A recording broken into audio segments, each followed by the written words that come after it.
Good evening, everybody. How you doing?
Hi there. Hi, everyone. Hello. Hello, welcome.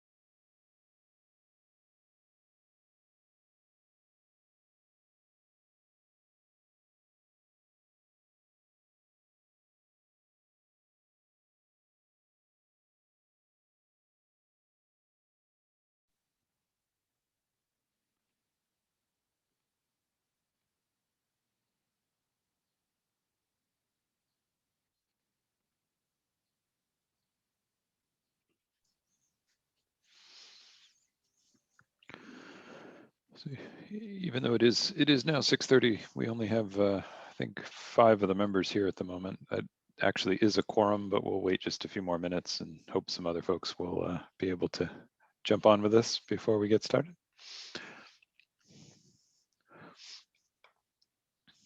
Evening, everyone. Hi, Brad. How are you? Doing well. Happy Thursday.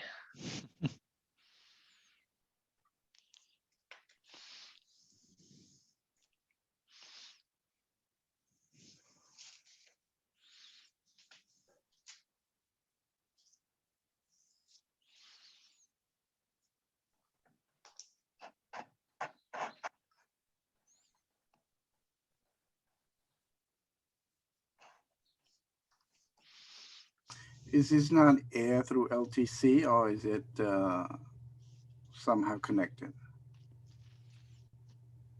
Dylan, do you know? LTC can't air it live because I think there's a school committee meeting tonight. But their recording will be posted on their, I think their YouTube and then probably their page eventually.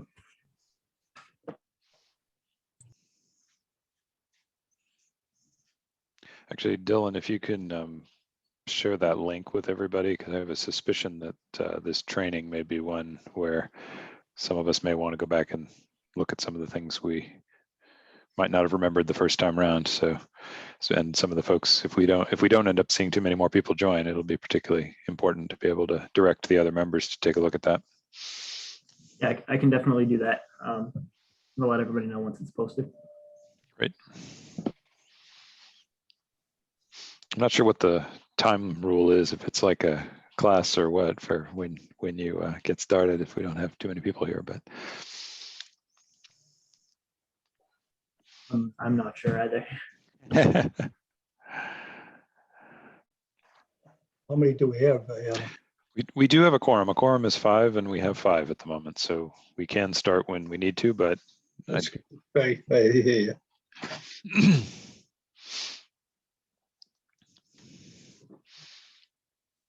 I know Christine can't make it, but I haven't heard anyone else. I don't know. Dylan, do you know if anyone else is definitely not able to make it tonight? Christine is the only one that I heard from that couldn't make it. Other than that, not sure. Yeah.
I'm curious. I have a question. Yesterday, I had a friend who got stuck with an open meeting law. So if we do meeting like this, is it like considered an open meeting law? Or, I mean, is it appropriate? I don't know. I'm just asking a question. The open meeting law does apply, but the governor's COVID order, emergency order, allowed for some variations in the open meeting process that allowed us to do things like this. It's unclear.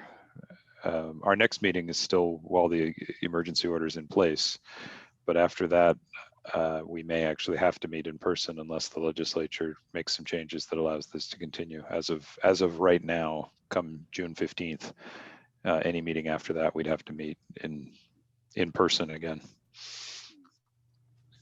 Thanks. Although the governor has proposed legislation that would allow this type of meeting to continue, we would then have to make a decision about how we think this commission or committee can best conduct its business.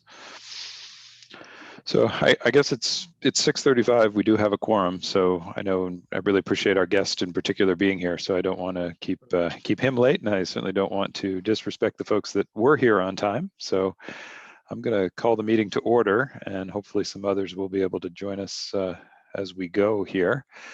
Our first order of business this evening is to the minutes from the April 29th public hearing, which were circulated, thank you, Dylan, shortly after. Has everyone had a chance to look at that? I'm sorry? Call a roll call. Sure. We can, Dylan, do you want to do a roll call for us?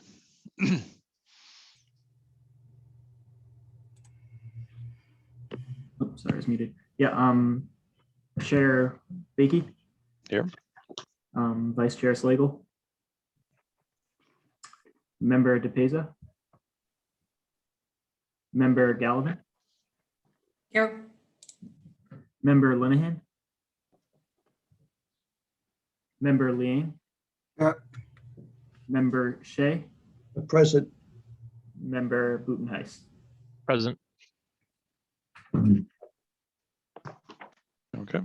Thank you for that. Thank you for the reminder, Phil. I appreciate you keeping me in line on these things. I'll forget all of them. So.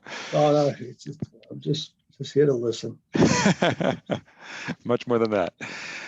So anyway, do we have folks had a chance to look at the minutes that were circulated? And does Yep. we have a I'll motion? make a motion to approve. Do we have a second? Second. Thank you. So moved in second. Do we have any comments or on the minutes? If not, all in favor? Aye. Aye. Aye. Anyone opposed? Chair votes yes, so minutes are approved. I don't believe we have any continued business, and so we basically only have one other important item tonight, which is the training. Right. Really pleased that we have the opportunity to have a training from the foremost expert in community preservation in Massachusetts, I think. Dylan, I don't know if you want to do any introduction or if we want to just dive right in.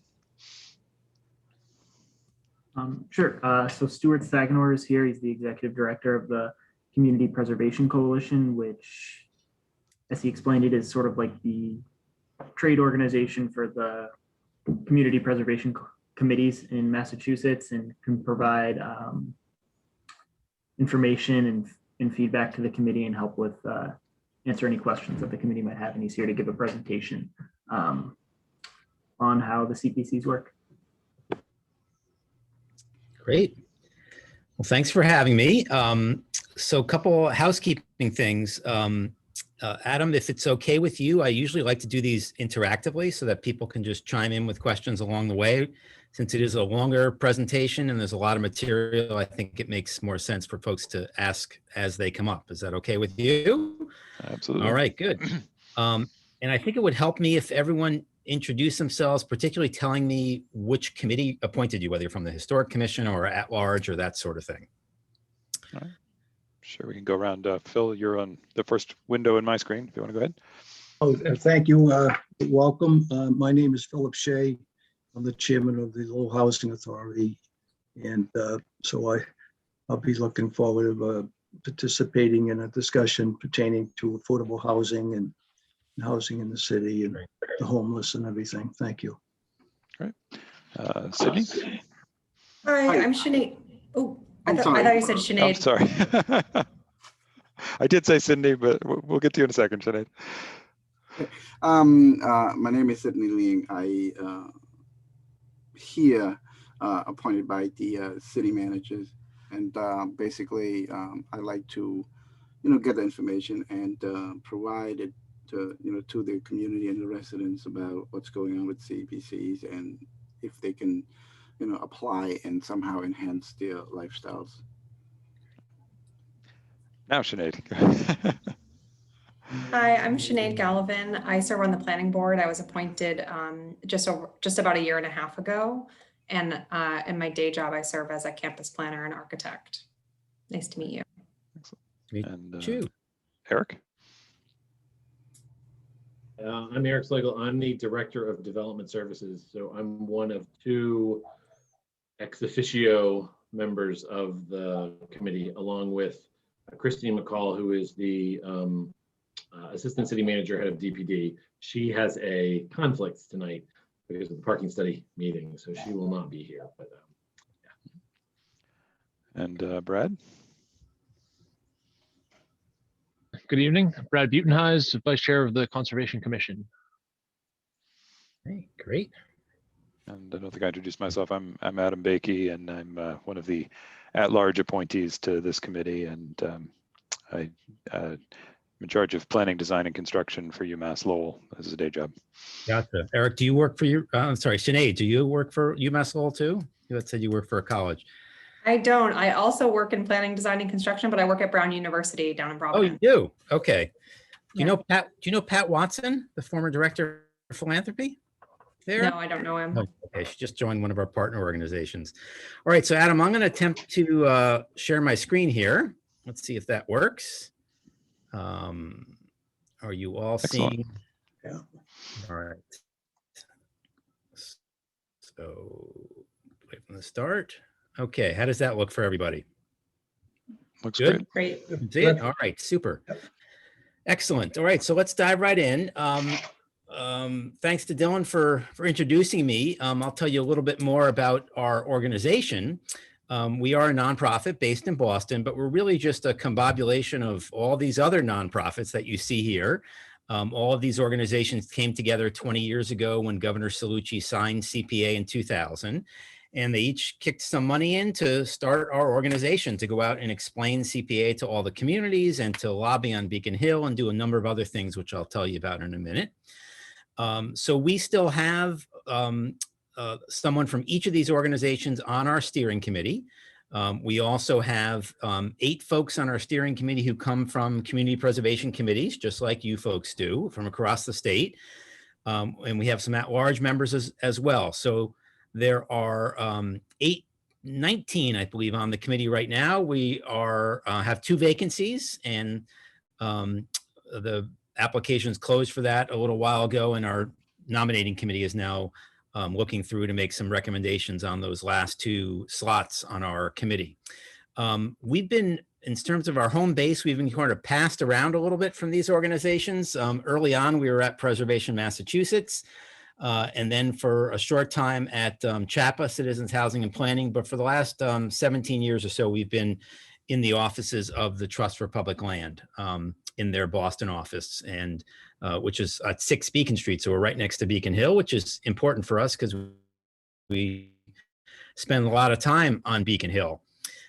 So the things that we do are, typical of a trade association. So, Brad, you're on the ConsCom, you have MACC, Massachusetts Association of Conservation Commissions, and the Planning Board has an organization, and the city manager and the lawyers, and every department and board has an organization, most anyways.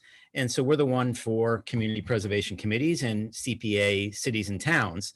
So typically those organizations provide a lot of technical assistance, and that is a huge thing that we do. And we're working with Dylan to look at your CPA plan and make some comments on that and the application and things of that sort. We run a technical assistance hotline, which I'll put the phone number up toward the end, Monday through Thursday. So if anyone has a question on CPA, not just the committee members, but any of the municipal staff or even residents of the town, we're happy to help people out. Hopefully you've all spent a little time on our website, communitypreservation.org. Chase Mack, our communications director, does a terrific job keeping that up to date. And we're about to launch some great new modules that are going to have statewide statistics on CPA that'll be very helpful to folks. Dylan has provided me with most of your email addresses, and I think he's still checking with a few more folks if it's okay. But we do send out a periodic newsletter and different bulletins on CPA when they happen. I think probably, honestly, our most valuable service to communities is the work we do on Beacon Hill, because not many communities will individually go up to Beacon Hill and advocate for a program like CPA. And there's lots of things that need to be done there, both in terms of changes to the program that communities have asked us about, but also in terms of blocking legislation that would not be beneficial to the existing communities. And unfortunately, we just see a couple dozen of those little niggling bills filed every year, usually due to lack of education or understanding about CPA. So we have to go up there and really explain that to people. We work with communities that are looking to adopt CPA and get them information they need for their election, to their citizens and to the municipal officials, and then various conferences, trainings, webinars, workshops all over the state. Obviously, we've been doing these on Zoom for the past year, but we're really excited about getting back in the field. We do travel a lot and attend a lot of community preservation committee meetings to work on CPA. We are a membership organization, so I'll tell you about that a little later, and that provides most of our revenue to run our organization. So I mentioned our website, this communitypreservation.org, and I will tell you, it is pretty much the only place on the internet you're going to find information on CPA. CPA is a Massachusetts only program. It was invented here. So you're not going to see CPA information from similar organizations in other states. There just aren't any. And the state of Massachusetts has virtually nothing on CPA. There's not one person in the entire state government that has CPA in their job title or works on the CPA program. The Department of Revenue tracks the money for the statewide trust fund and has a few documents on their website, very few, and that's it. So folks think we're a state agency all the time. We get calls from people thinking that we're part of the state government, but we are not. But we do maintain this fabulous database and website. We've had a website for 20 years, and I don't think we've ever removed anything. So it looks very simple and clean, but if you dig in there, there are tons of information on CPA, statewide history, the law, case studies, just a ton of information that I'd encourage you to spend time looking at, particularly for members of community preservation committees. That tab that I circled there in red, technical assistance, that's the place really meant for you folks, and particularly that column in the middle. We have virtually, probably well over 100 technical assistance articles on every different topic of CPA, and they're kind of, organized by topics, so that if Phil has, interest in housing, obviously, and wants to know about what other communities are doing or answer some technical questions on housing, you can go right to that category. So if you have some spare time, I would encourage you to spend it on our website, particularly in this technical assistance section. So statewide, CPA is in 187 cities or towns. That number changed last week when Brookline passed CPA. We had 10 communities last year that passed CPA, which is a lot for 1 year. Brookline very well may be the only community that'll adopt CPA this year, being an off year. There are no state elections in the fall. So typically off years don't have a lot of communities trying CPA. So that's well over half the communities in the state. But because we have a lot of cities and bigger cities like Lowell, we actually serve 65% of the population of the state. So we only have 53% of the cities and towns, but almost 2/3 of the residents of Massachusetts live in a CPA community. The nice thing about CPA is when a community adopts it, they almost always love the program. We have never had anyone revoke CPA ever in the 20-year history of the program. It's only gotten to the ballot to revoke 3 times. I think it was Northampton, Sturbridge, and Hingham, I think were the 3 a long time ago. And all of them were not unanimous, but very high votes, 70, 30, 80, 20 to keep CPA going. So that's pretty incredible when you think about it on a program that is a tax increase, almost unheard of. CPA is called the local option law, and communities have to adopt in, and it is clearly the most successful local option law in the history of the Commonwealth when you think about the fact that to join, you had to raise your own property taxes. This is definitely my favorite map of Massachusetts. This is all those 187 communities. The towns are in green and the cities are in orange or yellow, depending upon your screen.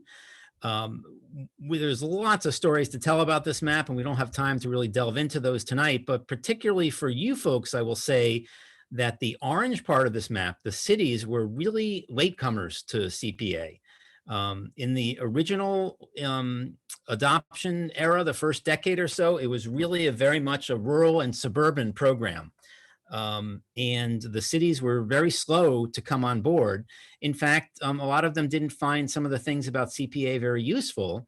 So one of our largest ever efforts at the legislature was to package together about 18 or 20 different benefits that would make CPA better for cities. And it took us about 7 years to get that passed. But in 2012, there was a big piece of legislation that made a lot of changes to CPA. And since then, the amount of cities in the program has really exploded. In fact, the majority of folks who have adopted since 2012 have been cities, which is really terrific. It's very rewarding when you work on a piece of legislation and find that it does exactly what it's supposed to do. So I joined the coalition in 2006. I was chair of the CPC committee in my hometown, which is on the North Shore, for 5 years before I joined the coalition full time. And one of the first things we did in 2006 was start working on that piece of legislation. We could already see that CPA wasn't as useful for cities as it could be. So that was an exciting and very long, drawn out process. It's not easy to get things done at the State House sometimes because there's a lot of things that need to get doing. Any way you look at CPA, whether you look at that map of the state of Massachusetts, which shows how many communities and how terrific it's been adopted CPA across the state, or if you look at this page, which is all these statistics on what's been done with CPA, And I'll step through these real quick. There's been about 13,000 projects. And so you can see almost half have been in the historic preservation category. And we don't have the historic person here tonight, but I will tell you that it is the most popular category of CPA from a number of projects, not from a money perspective. Honestly, the money rolls up statewide pretty evenly between these 4 different categories. But historic projects tend to be a little bit smaller than some of the others. So it's very popular. With open space, which usually means acquiring a conservation restriction or a fee outright of conservation land. We're up over 31,000 acres of land that's been protected with CPA. Outdoor recreation is definitely the fastest growing area of CPA. A lot of the changes in 2012 were geared toward this category and making this category more useful for cities and towns. And so we entered 2012 with 100 projects. So this is really where the action has been in the past 8 years. A lot of catch up and a lot of parks, playgrounds, and athletic fields that needed rehabilitating across the Commonwealth. And for affordable housing, up over 20,000 units that have been in some way supported with CPA funding. So when you add it all up, folks are always surprised, particularly up on Beacon Hill, when they hear that CPA has actually raised about $2.5 billion between the local money that's collected in communities like Lowell and the state matching funds. So it is not an insignificant amount of money that has gone to these 4 areas of quality, what we call the quality of life issues for a community. Okay, there we go. So I have you guys covering my slides on the top. So I'm going to move you to the sides. If you see me going like this, that's me looking at you guys on the side. Make sure everyone's still there. All right, so let's dig into a community preservation committee and what exactly you folks do. And you've been meeting for a little while, so you've actually managed to get some of these things done already. And in the first year, most communities, just like yourselves, focus on these things. I would say that you folks, with Dylan's help and the fact that you have your planning department and helping you guys out get organized, have definitely moved quicker than most communities, which spend sometimes upwards of a year or more. Watertown, I think, is still writing their CPA plan, and it's been definitely over a year and a half.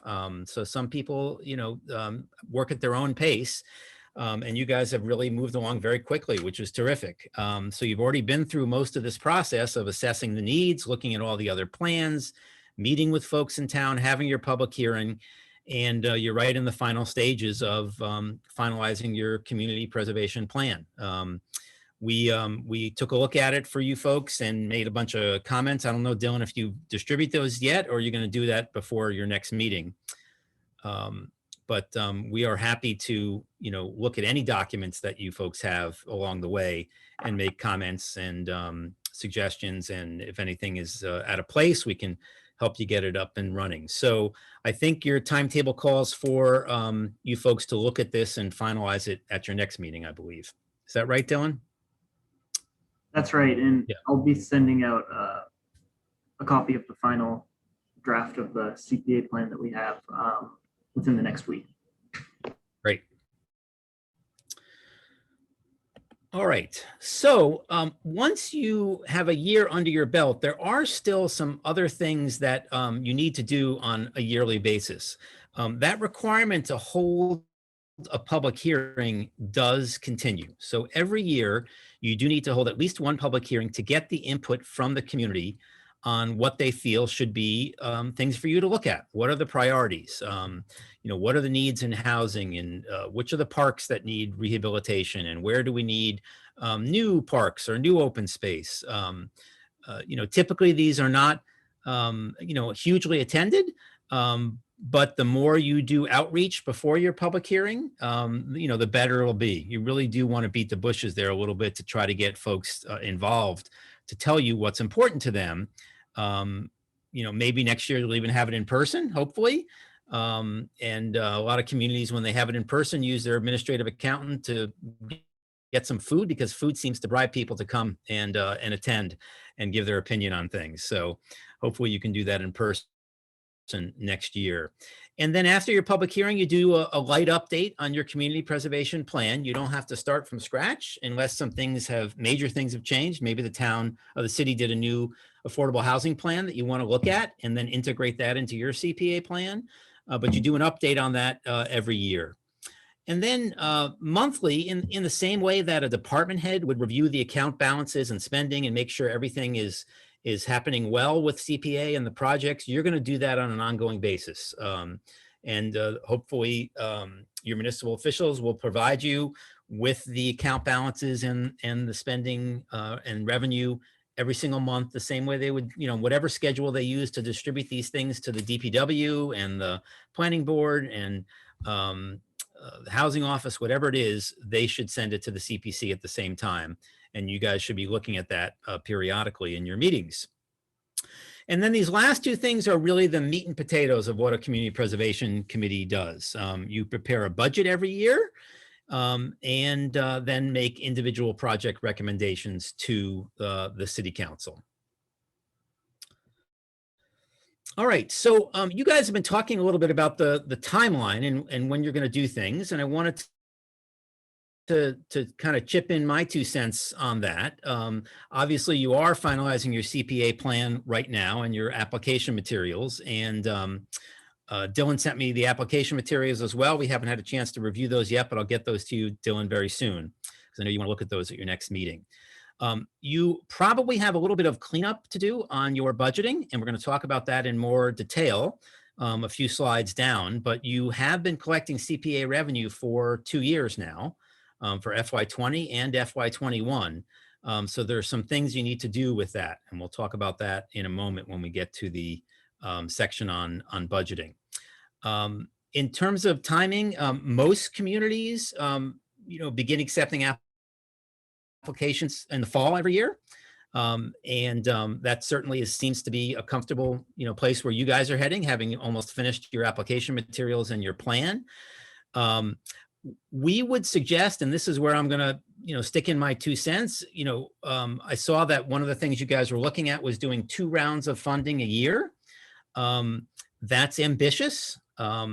Most communities find that doing 1 round of funding keeps them plenty busy. The wheels of municipal progress and municipal projects turns very, very slowly.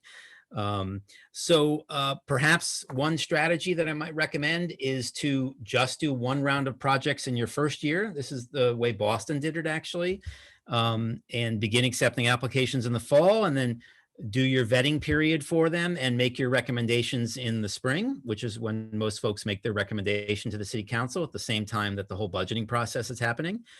And then if you feel like that went very smoothly and you got your feet underneath you a little bit, then you could kick it up to 2 in the following year if you wanted to. Where folks, I think, get surprised is if you want to do a really detailed and good job on due diligence and really look at these applications and in fact engage with the applicants and even make the applications better through the process, it takes a while. It's not an immediate process. Your job as a CPC is not just to accept applications, determine whether the project is legal, and then just send that on to the council. You really are, a review board. You look at every single one, and some make it and some don't, depending upon budgets and what aligns with your plan and lots of other things. So that process does take some time. And the other thing that is really surprising to folks is how long it takes to get up to speed on implementing the projects once it happens. The CPC is not directly implementing the projects, but they certainly are overseeing that and making sure that the recommendation is carried out properly. It's incredible how complicated some of these things can be. So for that reason, we would recommend, doing a complete first round from application through to recommendation, through to appropriation, and then getting the projects underway before you sort of tackle 2 rounds a year. But that's completely up to you. But this is the recommendation that we would have based on what we've seen over 20 years now with other CPA communities. Anyone want to kick that around a little bit, or any questions on that, on the timing issues? All right, we'll move on.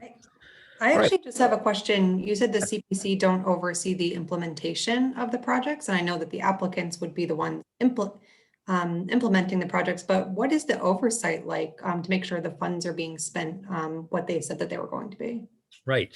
So there's really two types of projects: municipal projects, which would be a municipal department applying for funding. And so the work's being done on a city-owned asset. But CPA also gives a lot of money to private organizations, housing nonprofits or commercial developers building affordable housing, or museums or nonprofits, historic organizations. Not every community does that. Some communities focus only on municipal projects, but by and large, most do a mix of both. We have one community, Williamstown, who does all community-based projects and doesn't spend a penny on municipal assets, but that is unheard of. We were kind of floored when we found that out. But maybe Williamstown marches to the beat of a different drummer on that aspect of it, but it's worked out very well for them. But most communities do a mix of those two things. So Sinead, it really depends. In the city projects, it's clearly going to be a city department. The recreation department is going to rehab that park. Right. In the private projects, it's a little bit more of the Wild West. So you guys really need to set up a procedure for that. Some communities will divide up the projects among the members and appoint like a project liaison. So, Eric will take, these 3 projects that are going to start this summer, and Brad will take these 3 projects, and you kind of divvy those up. And then that person interfaces with the applicant and then brings information back to the CPC in terms of a report of how things are going there. Others have administrative staff that does that. So it can happen a lot of different ways, depending upon the type of project. And I think one thing that communities sometimes get caught up in is they don't think enough about that before they award the money. And then before you know it, things are, spiraling out of control a little bit. So, that part of it didn't really see too much in your plan, and most folks don't put it in their plan because they don't think about it until they start awarding the money and the projects start happening, and they think, well, gee, that didn't go quite the way we wanted. Maybe we should have a different procedure.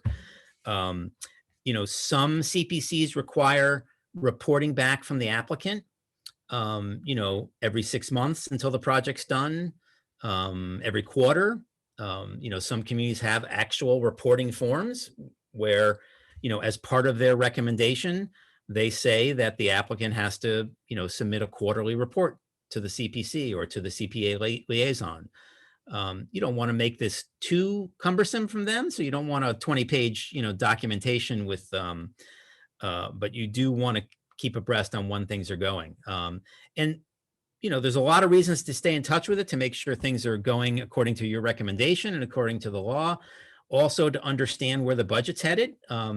Very often, there's more money than is needed in the budget. And so folks start to, the temptation is to do other things that maybe weren't part of the original scope. And sometimes there's money left over, and you want to make sure to know when that project is officially done so you can take that money back into the CPA fund and not let it just sit out there in purgatory.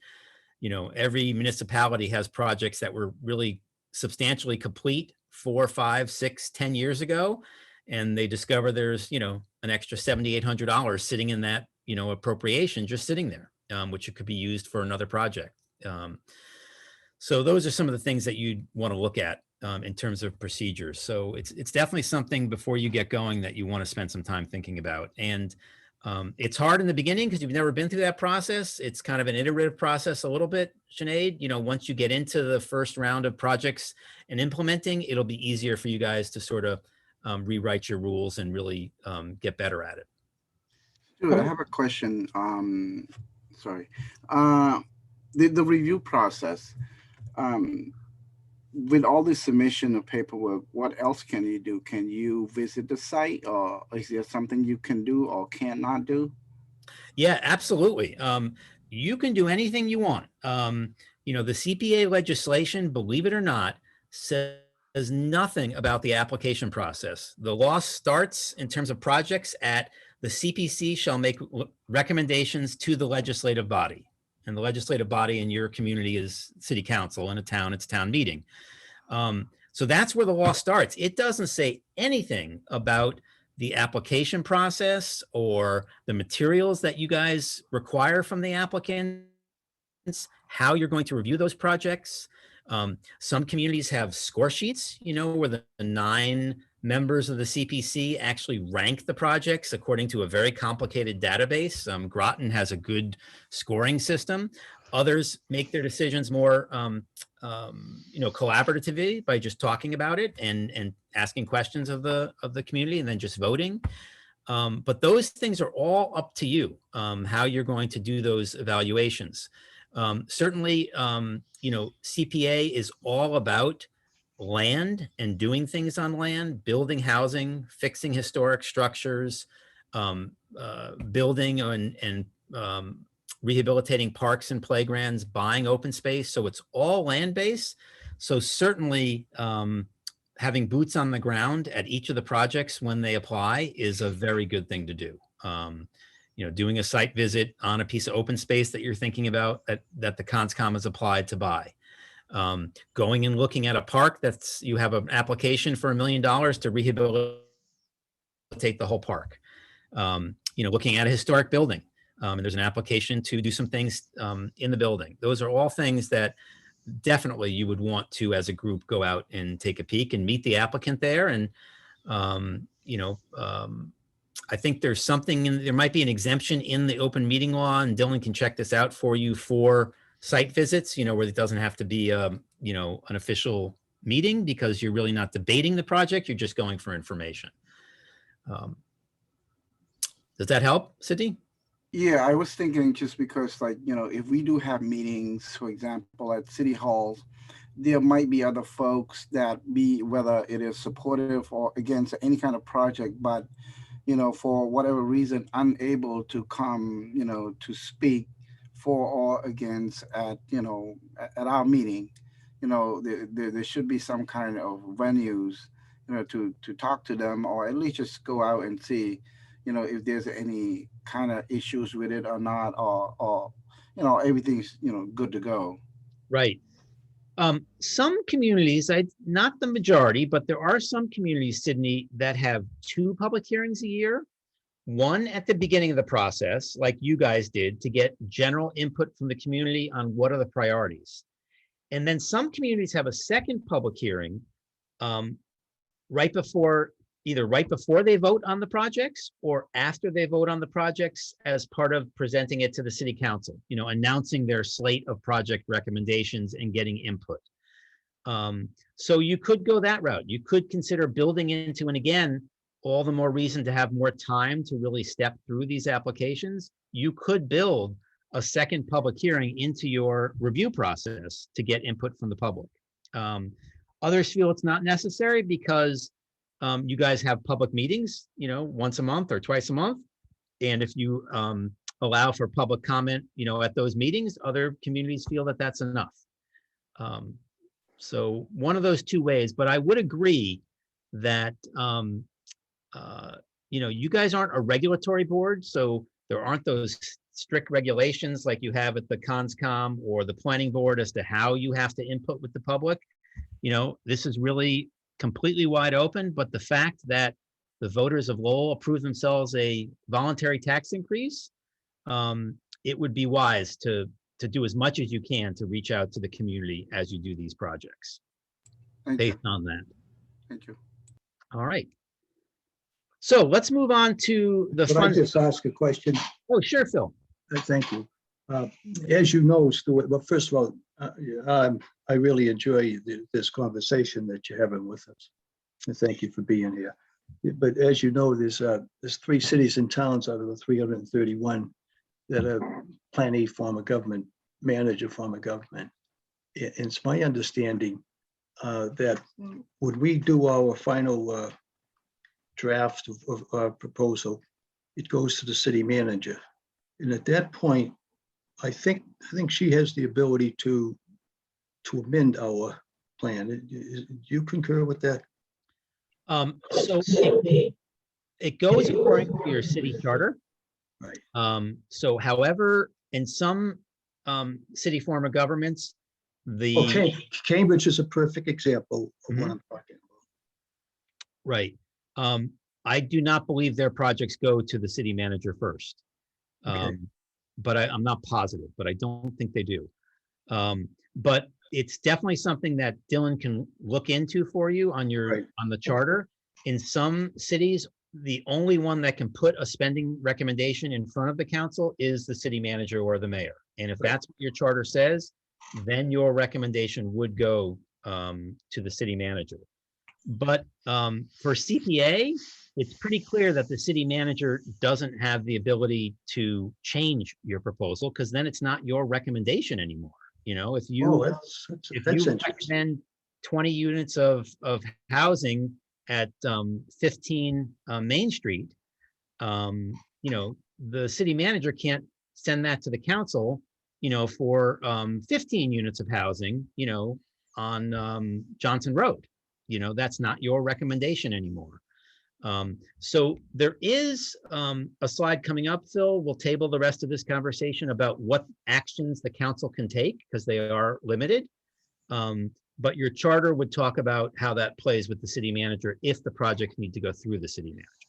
Well, let's just assume that the city manager has authority to change our recommendation. Let's just assume that's the case.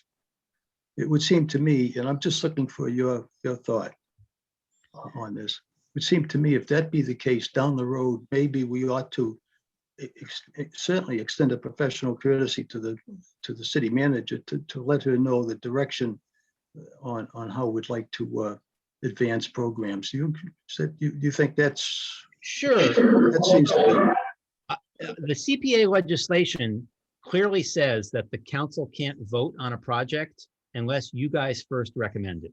right? So even if the city council, the city manager did change the project, Right. she can't then send it directly to the council because it's not your recommended project, which means, I mean, she could send it, but the council couldn't vote on it because it hasn't been first recommended by you. So I think the way it probably would work, if the projects do have to flow through the city manager, she could choose, I believe, not to present it to the council. Or she can choose to kick it back to you guys and say, you know, here's what I don't like about it. If you want to, you know, advance this, you got to change this. And then it would be up to you folks. Well, But I'm very confident that one of the things the city manager can't do is change your recommendation and then send that directly to the council to vote on, because now it's no longer your recommendation. I don't think we're ever going to get to that. We all have a very good relationship with our city manager. I just think it's a matter of professional courtesy to let her know what the thoughts are, the final thoughts of the committee before we send it to her. That's all. Yeah. I think maybe, Phil, if I may, and I want to sort of encourage Eric and Dylan, as we did at the last meeting, to look into this and report back to us a bit. But what may be a useful precedent is the way the city handles its distribution of the federal block grant funds through Community Development Block Grant and the Home Program. In those cases, there's a committee not dissimilar from ours, although it's not empowered by statute in the same way, that reviews a series of applications every year and makes recommendations. But there's a sort of ongoing liaison conversation between the staff that supports that committee and the municipal leadership as part of that process, and they can bring back to us, you know, any strong recommendations or, you know, comments or concerns about particular projects and things that may come from the city manager. But ultimately, a list of recommendations from the committee goes to the city manager, as you correctly, I think, observed, Phil, and then the city manager submits that to the council. I think we have an advantage in our case in that we actually have two senior city employees among our members who presumably have a regular line of communication with the city manager, and I think in some ways are appointed to the committee to represent the city manager, among other reasons. So hopefully we'll be able to maintain that rather open communication, and we'll come to a situation where we're bouncing a set of recommendations back and forth before they get to the city council. Hopefully we'll be achieving a level of consensus before that happens, but obviously we'll see. Okay, thank you. I wanted to just make a quick comment on that. I think that idea, Phil, about keeping lines of communication open is one of the reasons why the assistant city manager is on the committee, so that, you know, she will report directly to the manager, you know, and obviously is one of the highest ranking, you know, administration officials in the city. So I think the chances of us having some sort of a disagreement are slim. All right, so let's move on to the budgeting part of CPA, unless you had any other questions on that. The most exciting part of CPA clearly is the trust fund. I mean, you folks can, any city or town can always raise their taxes by 1%, 2%, or 3%. But to then get a match back automatically every year to that is really unique and unheard of. And frankly, any other constituency or program in the Commonwealth would absolutely die to have this funding source that CPA has. The trust fund happens by statute every single year. The only thing that can happen with that money is that it's paid out as a match to all the CPA communities every November. And it is a true trust fund administered by the Department of Revenue. It is a separate account that is a trust fund. And the money does not come from the state budget. It is an off-budget item. So it's not subject to appropriation by the legislature. The money doesn't flow through the legislature. It's not part of the budgeting process. It's automatic. And it comes from fees that are charged when you register, when you file a document at the Registry of Deeds. So if you file a mortgage at the registry, there's a fee on that chart at the window of what you pay to the Commonwealth of Massachusetts, and $50 of that fee goes to the CPA Trust Fund, directly from the registry to the trust fund account at the Department of Revenue. You file a declaration of trust, you know, a mortgage, a equity loan paperwork. All those things have charges. They vary at the state, but the part that doesn't vary is $50 of those documents goes to CPA. There's one document that's $25, municipal lien certificates. This fee was much less when CPA was first passed in 2000. It was $20 for most documents and $10 for municipal lien certificates. As CPA grew and became, you know, wildly popular, really beyond anyone's imagination for a program that, you know, relies on a tax increase to be implemented, we began working with the legislature to try to get them to raise those fees to generate more money. And it's never an easy thing to, you know, get the legislature to, you know, increase fees and taxes. They take that very seriously and they study it very carefully. In this case, they studied it for 12 years that we worked on doing this. We filed it. We have 2-year sessions in Massachusetts. We filed that bill 6 different times and got further along each time, and then finally got it done in the summer of 2019 and got those fees increased, and Governor Baker signed that legislation. So it was really a terrific amount of work by, you know, a ton of organizations all over the state that we coordinated. And it was a sustained effort. It was an expensive effort, honestly, because we had paid professionals working on it. But the legislature has been a really great partner for CPA. They created the program and they obviously want to see it be successful. So the match was down close to 10%. And when we talk about percentage matches, when we say 10%, what we mean is 10% of what each community collected locally.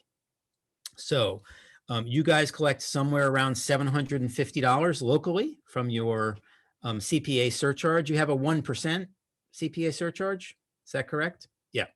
So that brings in somewhere around 750,000, a little less. And, you know, back when the match was getting really low, before we were able to change the fees, you know, it was close to a 10% match, meaning you would have got a check for 75,000 from the trust fund. Since these new fees have kicked in, Last year in November, the match was 28.6% of what communities raised locally. So Lowell got a check for $208,875 from the CPA Trust Fund. And that was added to your local revenue, the 700 and some odd thousand of your local revenue, to form your revenue for FY21. And because we're just kicking in with these new higher fees now, we think that this year will be even a little bit better than last year, probably over 30% for the trust fund. So this chart here shows what the trust fund brings in. So in November of 2019, the match that November was based completely on the old fee structure, and the trust fund brought in those 12 months prior to November, about $23.2 million. 1 year later, we had those new fees kick in for 10 months of the year, not a full 12 months because the way it started. And the trust fund brought in almost $60 million.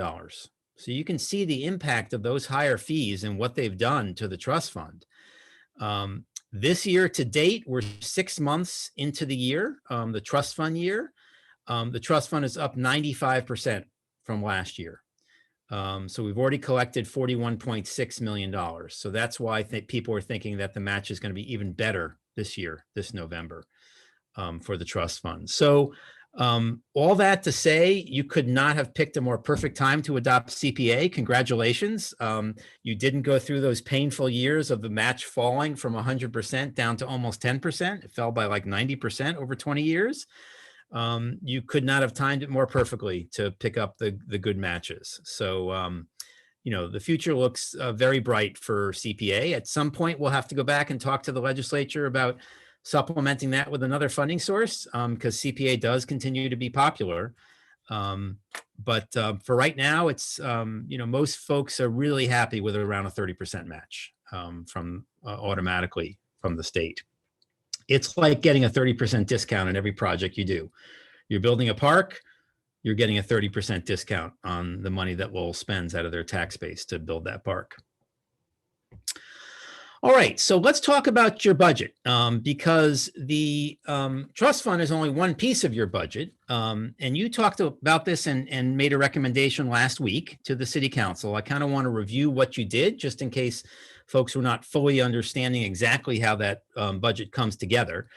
Most communities do their budget, you know, in the spring, because that's when the city's doing its budget, you know. So we're in the spring of 2021 now, which is the end of FY21, and the city is working on its FY22 budget, which begins on July 1st for FY22. And so you're kind of on the same time frame as the city budget. It does require you folks to take a formal vote and recommend that budget with specific amounts in it to the city council, which you did last week. And to form that budget, you first get an estimate from your municipal officials of what you think Lowell will collect in local CPA surcharge money in FY22. And then the Department of Revenue does an estimate around this time every year for the trust fund. So they're estimating 32.3% for the trust fund distribution in November. So those two figures together, the local money for FY22 and the trust fund distribution in November, make up your FY22 total revenue. And then your budget builds from there. Does that make sense to folks? Okay. So, you know, there's one rule about CPA. There's very few rules in CPA, which is great. It's limited to the 4 categories, but it's pretty expansive other than that. But the one rule that is very solid is that every year you must spend or put aside for later spending 10% of your total revenue in each of these 3 accounts, 10% in the housing account, 10% in the open space and recreation account, and open space and recreation share a reserve account. By open space, we mean conservation land, you know, fields, forests, wetlands, beaches, ponds, those sort of things. And by recreation, we mean active recreation, parks, playgrounds, athletic fields, community gardens, trails. Those 2 categories share a reserve account because they're both types of open space, and 10% in historic. So obviously in FY22, when you were preparing your budget, you haven't even accepted any applications yet. You don't have a historic project to spend 10% of your revenue on. So you recommended that 10% be put in the reserve account, in the historic reserve account. And you did the same thing for the other two. In addition, it is optional, but almost every community sets aside 5% for administrative work. And we'll talk a little bit about what the administrative account does in a minute. And then the balance, if you don't need it right away for projects, you put it in something called the budgeted reserve, which you guys did, and it's sitting there available for future projects. And you can spend that 65% in any category. You could, combine it with the 10% in the open space and spend 75% of that year's revenue and buy a big piece of open space. You can do it in the housing category, or most communities take that, section in blue and divide it up based on the applications that come in, application by application. So the budget that you just did looked very much like this, and you will now do this every single spring and make this recommendation to the council. Next year, you'll probably have projects along with the budget, but this year you just recommended 10% of your FY22 revenue for housing, historic, and open space and recreation. I see that you asked for 5% for administrative, which is good. No projects right now to do for, so you put the balance in what's called the budgeted reserve, which holds that money so you can recommend it and the city council can appropriate it in the future as your project applications come in. Any questions on that budget? All right, so now it gets interesting. That's FY22, which begins on July 1st, going forward. Every single year, you're going to do this. You already took care of it for FY22, and now the council will act on it at some point in the coming weeks. You probably still have some cleanup to do. And Dylan, I'll let you chime in here. If you think this has been done, great. If not, we'll explain how to do it. But you collected money during FY20 and you collected money during FY21. And it's too late to do anything with that money. Obviously, it's just sitting in the what's called the CPA fund balance, just waiting for you guys to make recommendations in the future. But you didn't do a budget those 2 years because you weren't even around as a CPC. So the 10% reserve requirements still apply to those years. And most times communities have to do what we're talking about now, which is sort of clean up the years before they were formed. Sometimes it's 1 year, sometimes it's 2 years. And so for unfortunately, FY20 and FY21's cleanup are done two different ways. The CPA legislation knew that almost no CPC was going to be formulated in its very first year. So they gave the city staff the option to do the 10% reserve accounts themselves without a city council order, without a CPC recommendation. That's in what's called Bulletin 202-12B, 2002-12B, which is on our website. It's a very old 2002 stands for the year that DOR, the Department of Revenue, put out that bulletin. But in that bulletin, they give special dispensation to the accounting staff of the city to set aside those 10% reserve accounts. And that's about $71,000. You had about $710,000 in revenue in FY20. Dylan, any idea if this has been done or not? I'd have to defer that question to Eric. You might know. Yeah, I actually have been working on this with the CFO. Okay. The time since the budget. So I believe that this has been done. Okay, great.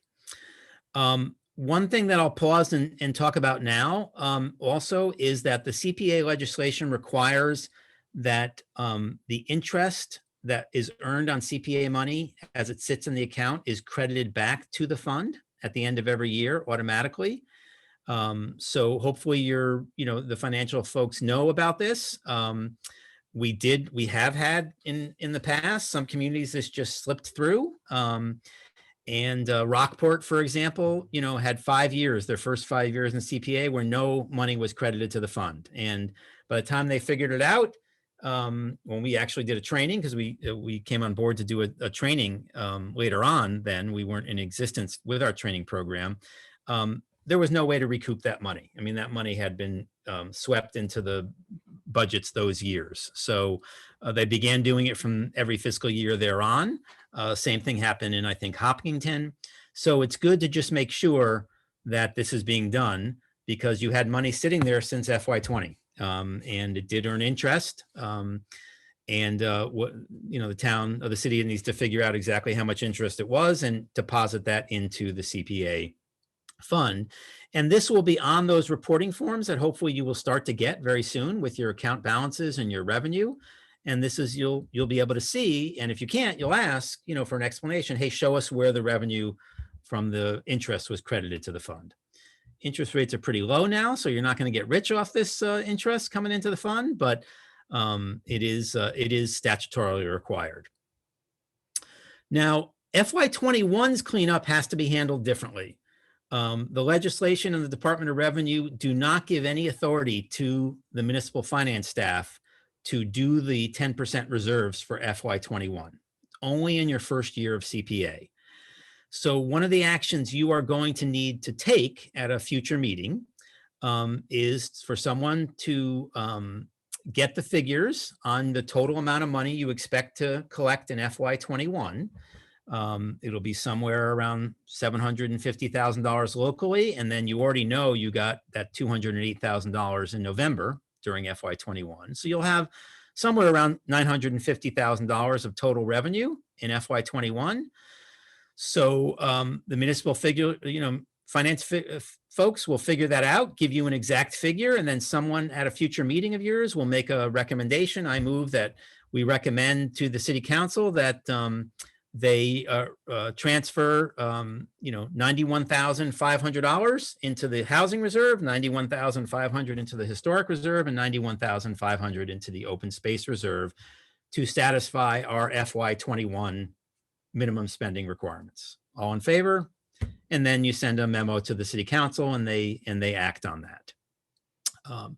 So unfortunately, the finance staff cannot do this themselves. This has to be done by you in terms of making a recommendation to the council. Any questions on that? All right, super. And we can help you with any of this or answer any questions on it as well. So let's start talking about the administrative account for CPA. As you know, you can request up to 5% of your total estimated revenues to go into an administrative account. And you don't have to request 5%. You can come up with just a flat figure. You could say, we're going to need about $25,000 a year. But most communities do recommend and request from the council the 5%, because there's no danger in doing that. Unlike other municipal department budgets, CPA money never gets closed back to the general fund. There's never any mixing of CPA money and general fund money. So if you only spend half of your administrative account, it automatically gets swept into your CPA fund balance, which is kind of your account at the end of every year. It's part of the closing of the books of the city. There are forms that DOR makes the city submit to prove that this has happened. So why not put aside the 5% and have that money available to you in case you need it during the year. If you don't spend it, it'll go right back into your accounts for projects, and you'll request and the council will appropriate a new 5% to you for the following fiscal year. Does that make sense? Now, this is sometimes a surprise for folks, but this is an administrative account for the operation of the Community Preservation Committee.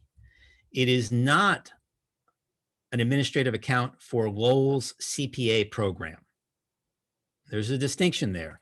It's for your use in running your committee and carrying out your statutory duties. It is not the expense account of the Community Preservation Act program in Lowell. So there will be lots of people in the municipal staff who will do things working on CPA, and they do that as part of their regular job. It's now, CPA is now a part of Lowell. So the assessor is going to assess the CPA surcharge on everyone's tax bills, and they're going to spend some time doing that. The tax collector is going to collect the CPA surcharge. The treasurer is going to issue the bonds if you guys bond the project. The town manager is going to review all the projects. The council lawyer is going to write the orders, for your, to put in front of the council. Dylan's department is going to, do planning things for your CPC potentially. And they do all of those as part of their regular job. If you folks have direct expenses on running the committee, that's what the CPC administrative account is for. And the next slide, we'll talk about, what some of those expenses are. And, right now it looks like Dylan is functioning as your administrative person. Unfortunately, you cannot charge that to the CPA fund because Dylan is already on staff in Lowell. But a lot of communities do supplement that with someone from the outside. So we have probably about 2/3 of our community where the CPC hires, a new person. And that person can be paid out of the CPA administrative budget because they're new. They're just for your committee. Dylan's salary is already in the Lowell city budget. And there's something called the no supplanting phrase in CPA where you can never supplant things that are already in the city budget. So that's something for you folks to consider. Stuart, I just want to interrupt. Dylan was actually hired specifically for this. He was not in the budget before. He was hired as the CPA administrator. Oh, brand new position. Brand new employee. He started 2 months ago. Okay. Great. 4 months ago. Well, he started in 2021. All right. So I didn't know that. So that's great. So is that a full-time position, Eric, or part-time? It's a full-time position. Full-time position. Okay. To be the CPA manager. Okay, great. So then you certainly won't need anyone else. You're really one of only, I think, 4 in the whole state that have a full-time administrator. So I'm guessing that's probably going to be plenty for the size of, your local surcharge. I think Boston is probably the only community in the state that has more than one person in their CPA program. And their annual CPA budget is about $23 million. So, and they have 3 people. So most folks have a quarter to half-time person. Newton has a full-time person. Somerville has a full-time person. I believe Yarmouth and Barnstable might be the only other ones. So, so that's great. You'll have plenty of capacity there to get things done. Great. All right. So besides Dylan's salary, what other things can your administrative account do? It's, really important to do due diligence as projects come in to the CPC and are being reviewed by you. You might have questions that you want answered by someone on the outside, a consultant. You might want a historic preservation consultant to review the plans to rehab a historic building, to get an independent look at that. You might need some additional assistance, to run the committee. You might need a conservation restriction drafted for a piece of land that you're going to buy. Certainly you're going to have newspaper ads. You have to advertise the public hearing 2 weeks in a row in your newspaper. All these sort of things that help the CPC run, that help Dylan and you guys in running the CPC are fair game for the administrative account. Stuart, if you just for a minute, something you just said raised a question for me. You referred to land we might buy. Does the CPC actually potentially purchase? I didn't think so. No. When I meant you might buy, I mean you, the city of Lowell. Okay, great. Yeah. Okay, thanks. Yep. The CPC is not a separate entity from the city. It is just a city funding source and a city board. It's a very unique one because there's really no other board that has the level of control over their budget that you do. It's very unusual. There's really no other board that has to have a recommendation of that board for the money to be put in front of the city council. This is a very unique thing, and the legislature really wanted to emphasize that CPA is a voluntary tax that the citizens voted for, and they wanted the 9 members of the committee to really be part of the citizens of the committee, and to make those recommendations, and that it not be spent in the same way the regular city budget is spent. And actually, we're going to talk about that in a minute. Good. So you talk about whatever unspent goes back. Have you seen anything that is overspent? What happened if, let's say, you needed extra money, the 5% is not enough on, or have you seen anything like that happen before? No, not with the administrative account. Almost every community has spends only a small fraction of that administrative account. Now, you may be in a different situation. Like I said, having a full-time staff person for a program that's $900,000, you only have a certain amount of money available in the administrative account. So you may be a different animal than other communities in terms of that. But I have never seen a community need more than 5% in their administrative account in the whole history of the program. I mean, some communities don't use anything. Cambridge, the only thing they do with their administrative account is they pay dues to our organization. That's it. A few $1,000s every year, and that's it. They don't do, the city staff just does everything for the CPA program in terms of administering it, just as part of their regular job. Now, the city can appropriate additional money out of the regular city budget if you did need more money in the administrative account. That would have to come from the regular city budget. The council would have to find other funding in the city budget to give that to you folks. If the 49, I think it was 49,000 last year, I think Dylan was or for next year. If that's not enough, you cannot use any more CPA money than that 5%. And the administrative account is a 1-year account. It does not carry forward.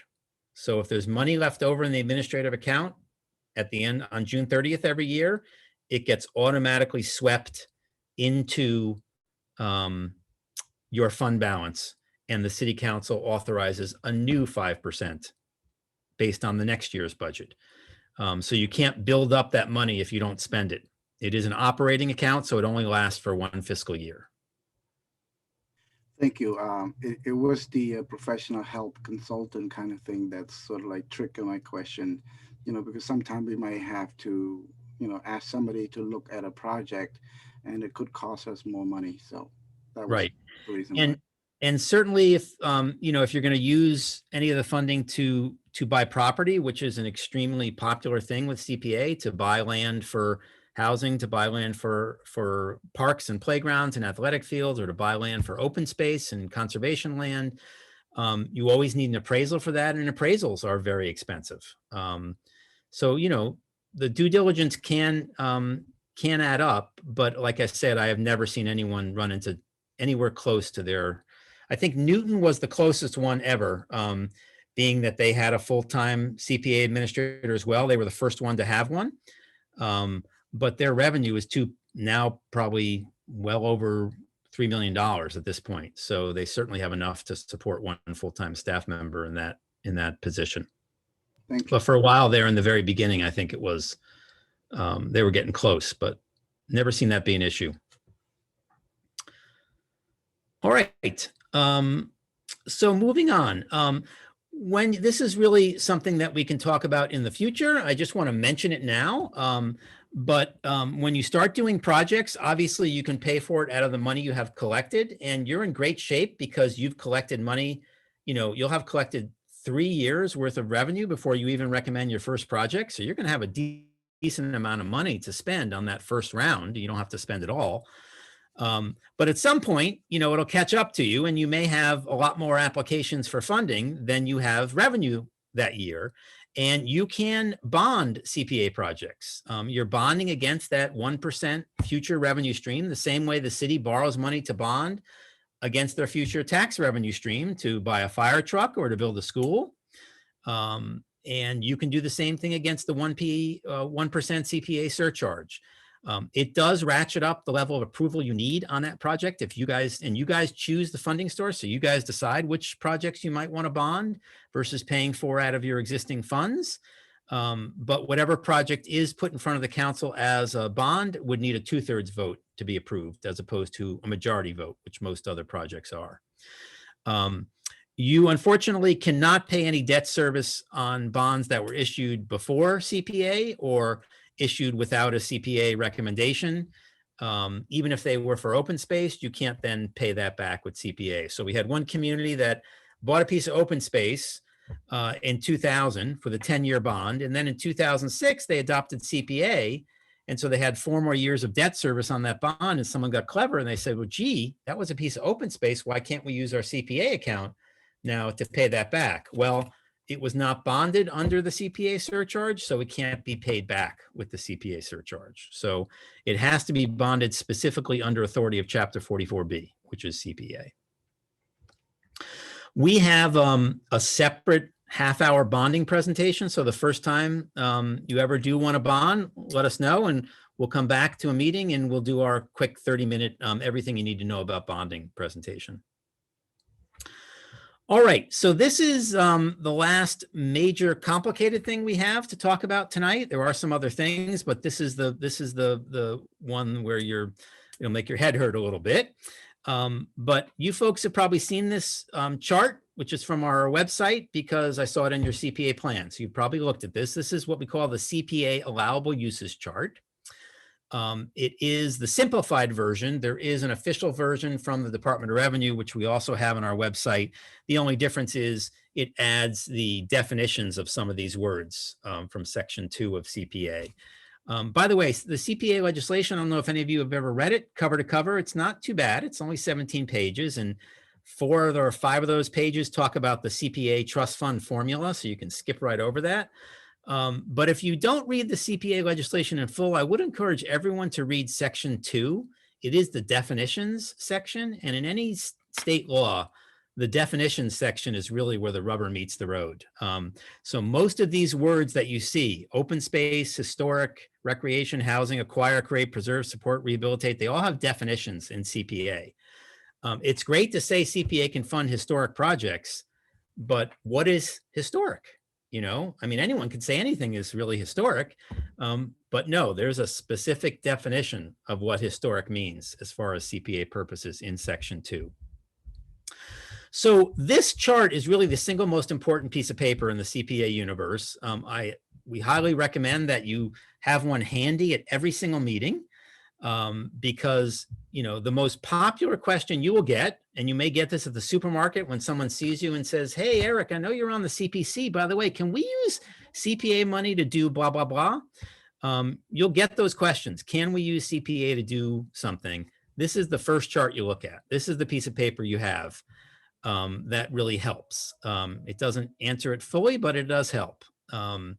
So we all know, you know, CPA is limited to these 4 categories. Open space being conservation land, historic, the definition of historic is a building, structure, vessel, real property, document, or artifact, one of those 6 things that meets certain criteria. Recreation is outdoor active recreation, parks, playgrounds, athletic fields, community gardens, trails. That's in the definition there. And housing is either rental or homeownership housing for folks who earn up to 100% of the area-wide median income. So most folks know the broad categories that CPA can fund. What folks don't know is the project also has to be justified by one of these verbs you see on the left side of the screen. With CPA funds in all categories, you can acquire some type of asset. You can create an asset in some of the categories. You can preserve assets in every category. You can do support activities, but only in the housing category. And you can do full rehabilitation in historic and recreation and some rehabilitation in open space and housing if the asset was acquired or created with CPA money. So this chart, you know, can be helpful when you're trying to figure out what you can do. And I'll show you an example of how we would use this chart. So someone came up to me and said, you know, I work at the local VFW and we don't have too many World War II veterans left in Lowell. We want to get them all together and record an oral history and hire a television crew, record an oral history, transcribe those, and publish a little brochure with the stories of Lowell's World War II soldiers. Can we use CPA money for that? Let's go to the chart. Are you acquiring a historic asset by doing that project? And remember, historic assets are buildings, structures, vessels, real property, documents, or artifacts. Are you acquiring one of those 6 things by paying for that oral history project? You are not. Creation is not available in the historic category. The legislature got that right. You can't create anything historic. Preserve, which means protecting an asset, a hard asset, from injury, harm, or destruction. Are you protecting anything from injury, harm, or destruction? A building, structure, vessel, real property, document, artifact, by doing that oral history? Nope. And are you rehabilitating, which means fixing it up, bringing it back to its original glory? Are you fixing up? Are you rehabilitating a building, structure, vessel, real property, document, or artifact? Nope. That project is not eligible for CPA funding. If you can't find a box to stuff the budget for that project into, if you can't find a box that says yes, it's not eligible for funding. Conversely, if someone comes up to you and says, hey, I live next to Johnson Park and it hasn't had any capital improvement money in 20 years, and the swings are all broken and the grass is dead and the fence is busted, and it's sad looking, I'd like to see the city rehabilitate that park, fix it up and invest some money into it and buy in new swings and, redoing all the landscaping and the lighting and the walkways and the benches and the fencing. Well, we know from CPA that that's a recreation project. Parks, playgrounds, athletic fields are in recreation. And you'd be fixing it up. You'd be rehabilitating that. You go down to that chart. There's a big yes in there. Absolutely. CPA funds can pay to rehabilitate Johnson Park. So that's how you use the chart. What we call allowable use questions, can we use CPA money on this type of project, is the #1 call that we get. Probably 50% of the 4,000 email and call inquiries we get every year is helping folks with allowable uses. So particularly the first round of projects, we offer a service to communities where, if you get 20 applications for your first round, we'll set up a conference call with either the whole committee or usually Dylan and the chair and vice chair or whatever, and we'll go through each of those applications. We'll read them and we'll apply this chart to see what's eligible and what's not eligible. And then we'll talk about the different criteria that apply to that project as well. So we're happy to do that the first time around, just to, help you guys understand how to answer allowable use questions. So any questions on this chart?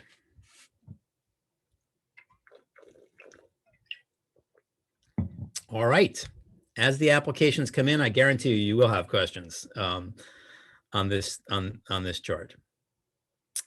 All right. So a couple more easier things to talk about. We delved into this a little bit, and the difference between the regular city budget and your 1% CPA surcharge. Those two can never mix. There is an absolute firewall between the city budget and the CPA local surcharge.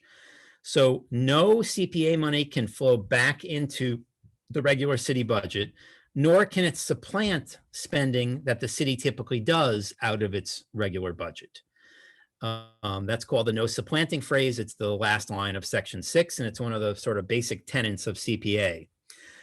But beyond that, there's even really a much different criteria and goal for these two type of funds. The city budget, is very traditional. It pays for all the things that a city pays for: police, fire, maintaining the buildings, roads, that sort of thing. And by and large, it's a pretty top-down approach to budgeting, right? The city manager, the council, the city staff, city councilors, they're the ones that really, the finance committee, they're the ones that really coordinate the city budget. And there's not a real, active way individual citizens can be involved in the actual budgeting every single year. CPA is designed to be exactly the opposite. It is a bottoms up approach to spending this money. This is the community's fund. It's a fund that was authorized voluntarily by the community. They voted themselves a voluntary tax increase, and they can vote themselves a tax cut by revoking CPA at any point, or they can reduce it. We've had 9 or 10 communities reduce their CPA surcharge to a lower amount. We've had an equal amount that have raised it as well. But it's a bottoms up approach. It's the community's fund, and anyone should be able to come to the CPC and talk about their priorities, their quality of life issues.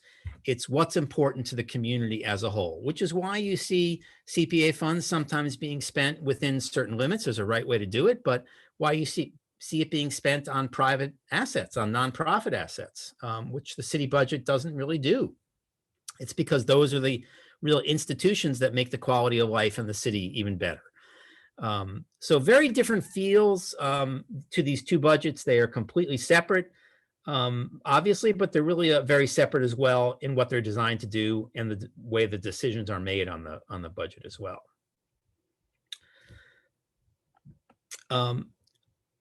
We have this handy flow chart that I think you probably all are familiar with how CPA projects happen in most cases.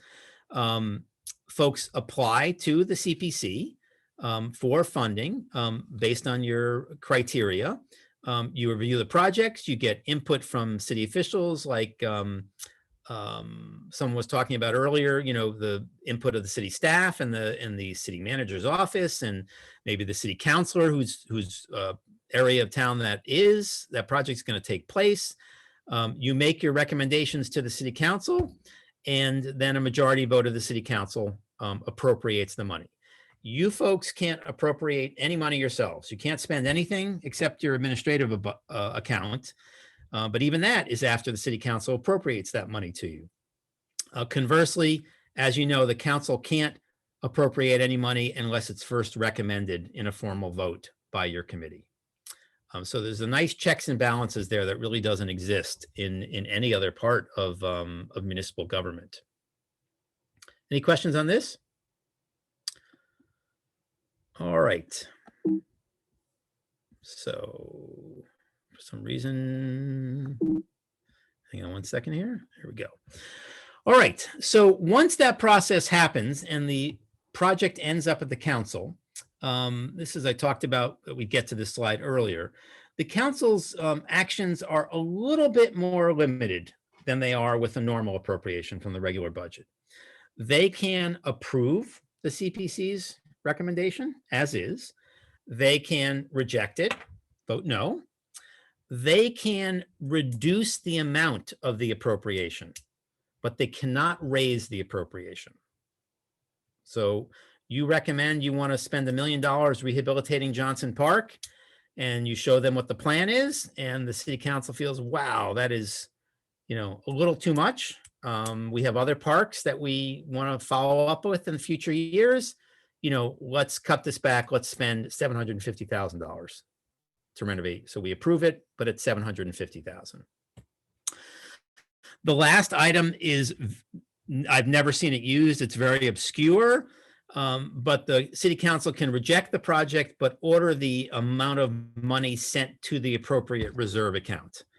I think this was put in there before the methods of CPA had really become established. And I think the folks who wrote this were thinking at the time that if you sent a recommendation for a park project and the city council didn't want to do that park project, but they knew you have to spend or reserve 10% every year on parks, so they could reject the project, but put the money in the reserve account so you wouldn't be in violation of that 10% rule. In reality, it just doesn't work that way. And I've never seen that used, but it is there. So any questions on this? We talked about this mostly, I think, already, but. I have a question. If the city council reject a recommendation, do they have to give a reason why they reject it? This legislation is completely silent on that. So I guess the answer would be no. in practicality, I think probably you could watch the debate at the city council and you'd probably have a pretty good idea what they didn't like about Right. it by the time they voted. That's really an advantage of a city form of government, honestly. And plus you have there's just a few people on the council and you could certainly ask them, towns don't have that advantage. So a lot of times, a project will fail at town meeting, and you don't really know why it failed, right? Was it too much money? Was it in the wrong location? Was it, the wrong timing? Were the neighbors upset about the project and they brought a lot of their friends with them to town meeting? When a big group votes like that, you really don't know. And that can make it very tricky. But with the council, I don't think you're going to have that problem. I think you'll have a pretty good idea. That makes sense. Thanks. Yeah. And by the way, because of this incredibly wonderful process of, being a bottoms up approach and the checks and balances we have with CPA, it is really rare for a CPA project to get rejected by the legislative body. Some towns have never had one of their recommendations rejected by town meeting. As a matter of fact, I don't think Boston hasn't had CPA very long. They passed in 2016. You know what? They have not. They have Mayor Walsh has never rejected a CPA project. And so they all got forwarded to the council because they do go through Mayor Walsh, and the council never rejected a project. Of course, they have a new mayor now, and they are in the middle of a new funding round, but they've never had a project rejected. So it's a testimony to the way the legislature set up CPA, the way it created this committee of 9 people who are, a cross section of the community, the way that there's this checks and balances between the recommendation required by the CPC and the appropriation by a different body, the council. Usually it's pretty incredible how, and plus they're quality of life projects, right? They're good things. So the success ratio of a CPC recommendation at the legislative body is really high. Stuart, I have a sort of like a similar question, but it's on the reduction amount by the recommendation. So what happened if the city council reduces, the amount, and do we need to sort of like bring it back to the applicant and talk to them whether that is doable, or let them resubmit the application, or how does that work? So once the appropriation is made, and this is one of the recommendations we make, is that we recommend, and this is one of our technical assistance articles, that when the CPC makes a recommendation, it not only includes the money for the project and the description of the project and the funding source, like what account you're going to take it from, but that it also, right there in black and white, say which city department is going to oversee that project. If it's a parks project, it's the parks department, if it's a project in a private organization, where there's going to be a grant agreement done by the city, that's usually the city manager who does that, because they're the ones authorized to write and sign grant agreements on behalf of the city. So at that point, if the city council, approved the project, but at a lower amount, now the board or committee or the department that's in charge of that project, that's now their decision to make. They have to stay within the scope of the project, right? Every appropriation, whether it's CPA or not, when someone's implementing that vote from the city council, they can't go outside the scope of that project, and change the project. They have to stay within the scope of the project. But in that case, it would be up to them to how to implement the project within the budget. If they felt they couldn't do that, they certainly could come back to the CPC and ask the CPC to try again with the council. They could certainly go to the council themselves and make their case as to why they feel like they need the full CPC recommendation. But that would be up to whoever is in control of that project.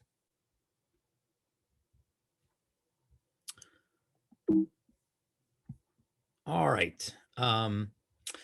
So this is sort of a catch-all of the most important things we've talked about, and a couple of them we haven't. So we kind of do this basic tenant review toward the end here. We've talked about the fact that you can't supplant general municipal revenue, and you can never have CPA revenue flowing back into the city coffers or supplanting money that the city traditionally spends out of its regular account. CPA is for capital projects, capital improvements. It can never be spent on any kind of maintenance, and it can never be spent on any kind of operating expenses. So you can build that new park, but now it's up to the Parks Department to buy the fertilizer for the lawn, to buy the lawnmower equipment and pay the people to mow the lawn, to make little repairs on the fence when it breaks, to pay for the electricity that run the lights and the pump for the irrigation, pay for the water. Maintenance and operating expenses are on the city regular budget. It's a city asset at that point. CPA in the recreation category is outdoor only. So it actually says no buildings, structures, gymnasiums, stadiums. It's for land, as DOR describes it, land as close as possible to its natural state. So open space, parks, playgrounds, athletic fields. Certainly courts are fine, outdoor basketball courts, outdoor bocce courts. We've had skateboard parks and that sort of thing. Pools, outdoor pools are fine. CPA is very often used to buy land, as we talked about. There is one requirement that's very important, however. When you buy land with CPA funds, it must be permanently restricted to the reason why you bought it. So if you bought it for affordable housing, that land has to be used for affordable housing forever. If you bought it for conservation land, it's put under control of the CONSCOM and it's conservation land forever. Active park land is a park forever. And to help monitor that, to make sure that that land is used for the CPA purpose forever, there needs to be a permanent restriction put on that piece of land, and it's held by an entity other than the city. So if it's a piece of conservation land owned by the city, then a land trust would own the conservation restriction, and they would basically once a year monitor the city's use of that property to make sure that it's still being used as conservation land. That's required by the CPA legislation, only when you buy something. And then obviously everyone knows, we've talked about it enough tonight, that nothing can be brought in front of the council unless the CPC has first made a recommendation. Go back to this permanent restriction piece. Yes. Is that only when the CPA funds are used for acquisition? Correct. So for example, if the CPA were to support an affordable housing development, but in a manner that related to the construction or the rehab or something of that nature, the affordable housing restriction would not need to be permanent, or would it? It would not need to be permanent, correct, because you didn't buy that unit. In most cases, it is permanent. I mean, that is the trend that the state is going toward in terms of that needs a state approved, housing restriction. But there are some examples where, it's 30 years. That's what I'm thinking of, is that many other historic or affordable housing programs have finite terms that are not forever. Correct. And it's rare for CPA to pay 100% of a project like that. Yeah. I mean, it's not that rare in Boston with $23 million in revenue. But in most other communities, housing usually has many other funding sources involved in it. All right. So the last thing I have for you tonight is a quick trip around the state. This is kind of the fun part of the presentation, where I show you some of the great things that other communities have done and kind of just give an overview of what are the most popular uses of CPA funds. And it's getting late. We've been at this for an hour and a quarter, and you might have some additional questions as well. So I'll move through these pretty quickly. But they are fun because, when you travel around the state, you see these 13,000 projects.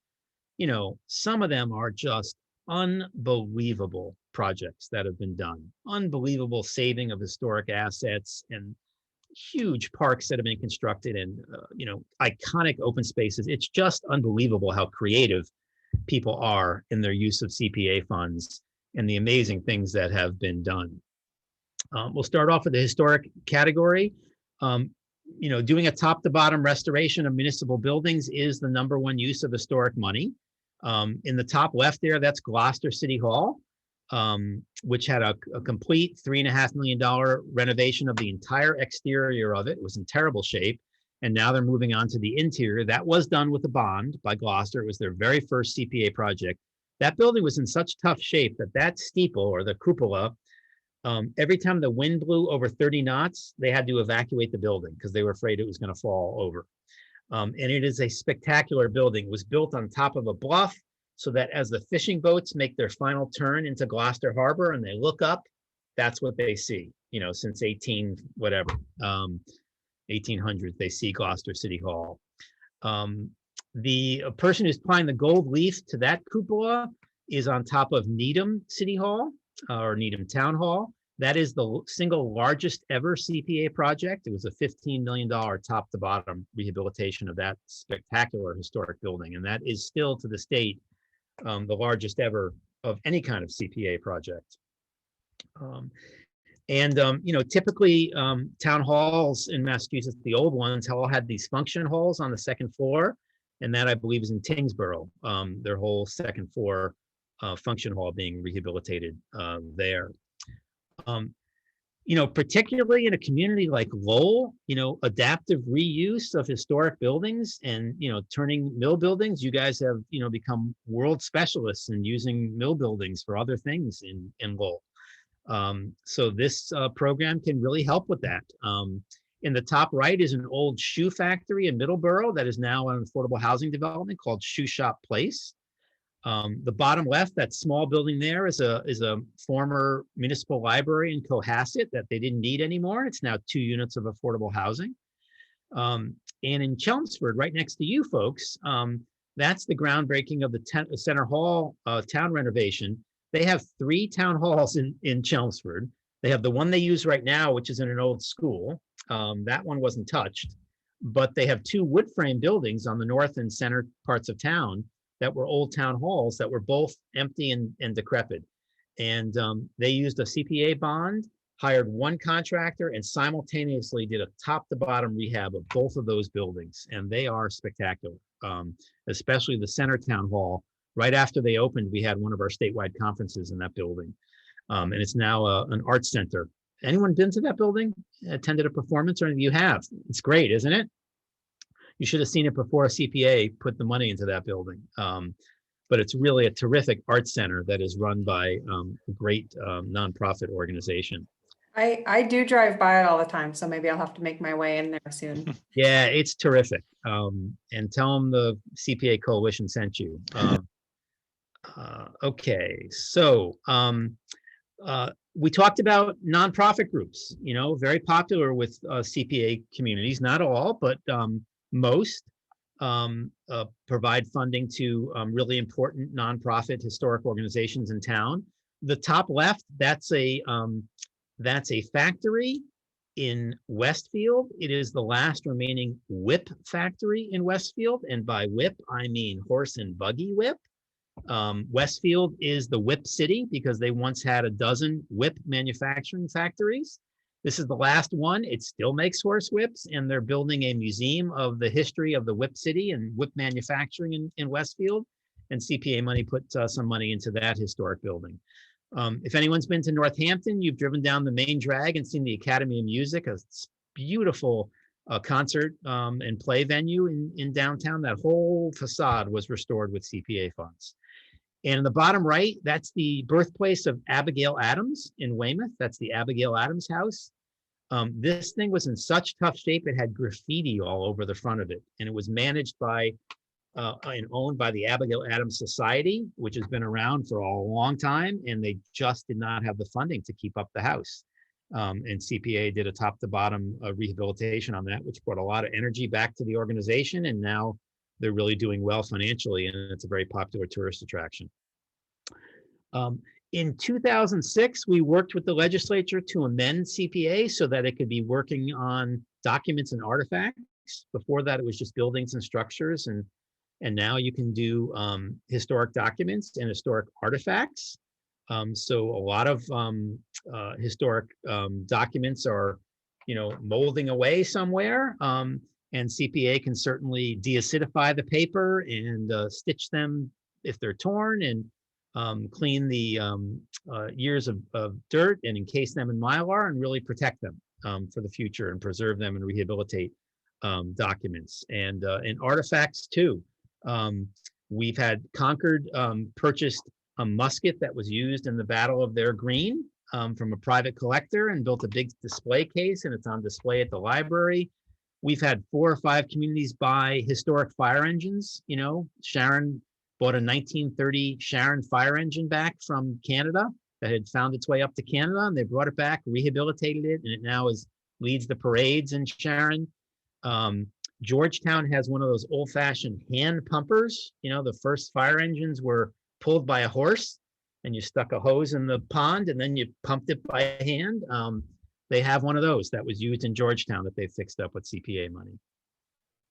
Moving on to the open space and recreation category, playgrounds. Since we amended the law with the legislature in 2012, before 2012, you could build new playgrounds or parks or athletic fields. You couldn't fix up the ones you had.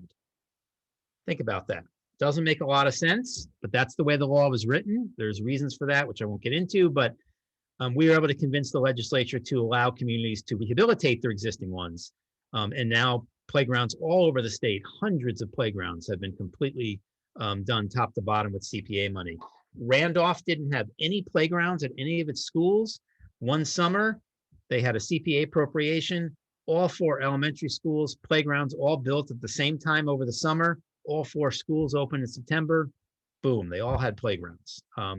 They had never been able to do that before in Randolph. It's not a very wealthy community, and they had never figured out the budget for that, and CPA did it. Athletic fields, another popular use of CPA funding. I love the story that goes with the bottom right corner here. That is Marilyn on the right-hand side. She was chair of the CPC at the time, and she was approached by the Girl Scouts, the girl softball folks in town, who said, hey, I don't know if you know, but we don't have a softball field for the girls. The boys have a baseball field, and you know, they'll let us use it. We usually get the last slot when the mosquitoes are coming out at 8 o'clock, when the lights, you know, when there's not much light left. And she, you know, thought that was completely unfair and made it, you know, the mission of the CPC to really champion and pay for a beautiful softball field for the girls softball program. And it's a lot nicer than the boys field. And now if the boys want to play on it, they have to come begging to the girls softball program. And so there she is posing in front of that wonderful softball field in Bridgewater. Marilyn has left the CPC. She's now the town clerk in Bridgewater, actually. One question on the fields, which you've probably gotten before. Are CPC funds allowed, or CPA funds allowed to be used for turf, artificial turf? Gotcha. So there's a little backstory to that. The answer is partially, and it depends. I'm not a lawyer, but I'm speaking like a lawyer now. If you ask a lawyer any question, their usual answer is, it depends. Do we have any lawyers on the phone? Have I just consulted any lawyers? Maybe there's some in the audience. There's a couple on the committee, actually. But... Okay, all right. So the story with turf. Okay, Eric, sorry. Do most things depend though, Eric? Yes. Yes. That's my first answer for everything. Is no. Everything, exactly. I learned this from a good lawyer, actually. It depends. Just say it depends, Stuart. So the deal with turf. All right. So in 2012, when it took us, remember I told you, it took us 7 years to convince the legislature to allow us to change the law to rehabilitate existing assets. What held up the bill for about a year and a half was all the folks who were opposed to turf going to the legislature, and they were fearful that every grass field, if you could use CPA money to rehabilitate it, was going to be turned into an artificial turf field. And, you know, turf is one of those hot button issues. You line up, 50 Harvard educated, lawyers and or environmental folks and 50 Yale educated ones, and they'll say turf is the greatest thing ever, and the others will say it's the worst thing ever. It's just one of those issues that is very controversial. And so a compromise had to be worked out, which is the way a lot of legislation happens on Beacon Hill.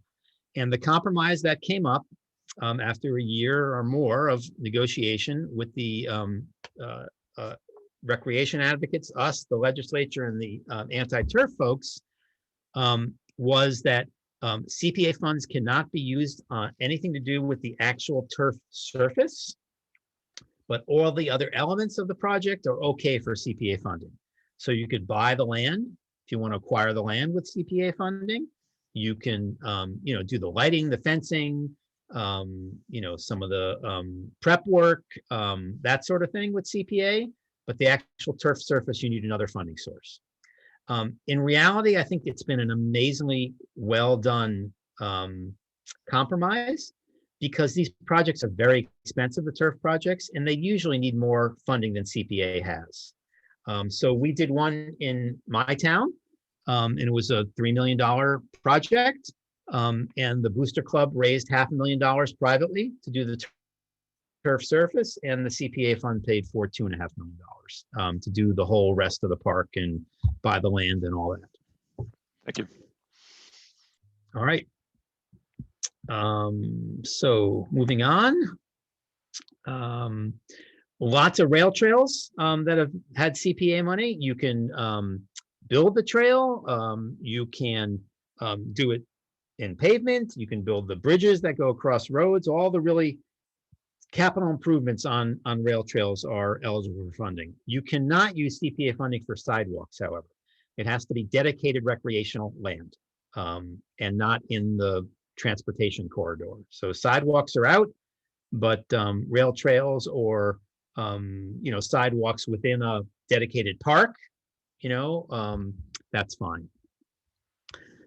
Again, parks, whether it's building brand new ones in areas of the community that are underserved, I'd really encourage the CPC to look very strongly at the entirety of Lowell and see which parts of the city are underserved with parks, and actively work with the city to maybe build new parks and not just fix up the ones you have, but really think about serving areas where there aren't a park within a 5 or 10 minute walk. The top right park is one of the ones I like the best. It's a small little pocket park. It's in Weymouth, but it was the site of a dilapidated garage beforehand, and you couldn't even see that the Herring River was behind the garage. There was no access, and they used CPA money to tear down the garage, because as long as you are creating open space by removing a structure, you can actually use CPA money to remove the structure, because you're creating open space. You're, in the basic terms, you had a building there before, you take it away, now you have open space. So they used CPA money to get that building out of the way, do some remediation on that property, and built this wonderful park. And now along that fence there, that blue fence, that's where they stand every year to do the herring count. When the herring come back up the river and they count the herring on the herring run, they use this park, which is called Herring Run Park. Small park, but a big impact down there in Weymouth, which is a very urbanized community. Community gardens can be built with CPA funds. Again, not the soft costs or the running of them or the water, but the infrastructure costs, the fencing, buying the land if you need to, installing the irrigation and water systems and that sort of thing.